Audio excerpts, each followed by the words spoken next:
Honestly, it was stupid. Like, I was like, this was my go-to-war helmet, and I want to keep my go-to-war helmet. Hey, my name's Nick Kanavis, and go Army, be Navy.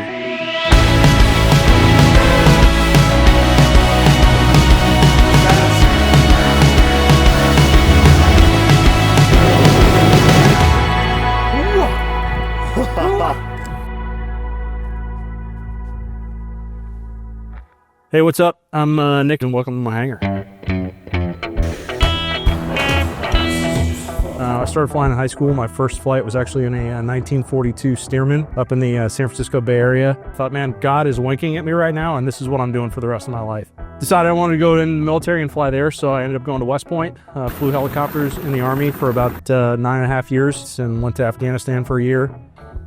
So this is my my helmet from the Army. Like, there's a bunch of scratches and stuff on this. That big yellow gash is because I was wearing the helmet and I was getting in the helicopter and back, and I was just going to ride somewhere because we were taking a bunch of pilots to go do some training, and I knocked the crap out of my head.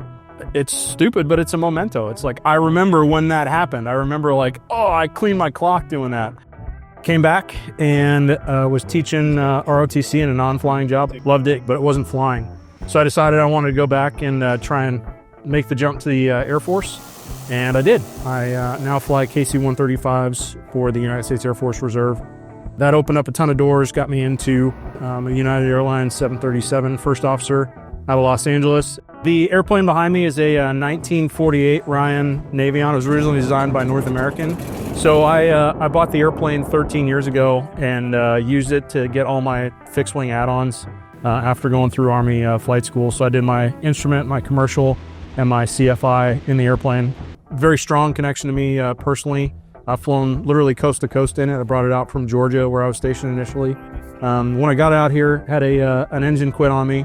It's been a whole process to get the airplane back into its flying condition.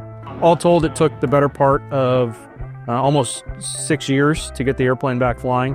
It's been flying now for about 2, and enjoying getting to fly it here in Southern California, back in its home air. And California is some of the busiest airspace in the country, especially Southern California for sure. There's a ton of general aviation airports. With the weather and just the entire environment, this is one of the best places to get to fly GA, just because there's so much opportunity. Cable is super cool because Cable is the world's largest privately owned public use airport.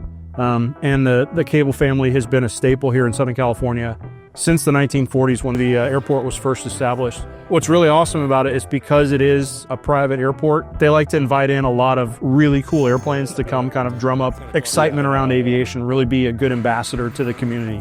But I've been lucky enough to be able to fly BT-13s, DC-3s, B-25s, and I'm starting my foray into the pilot maker and the T-6 Texan. So got a long way to go, lots more I want to do in my aviation journey, but yeah, it's pretty cool, and the view from my hangar is not bad, so it's a pretty good spot to be at, to be able to enjoy this journey and share it with others.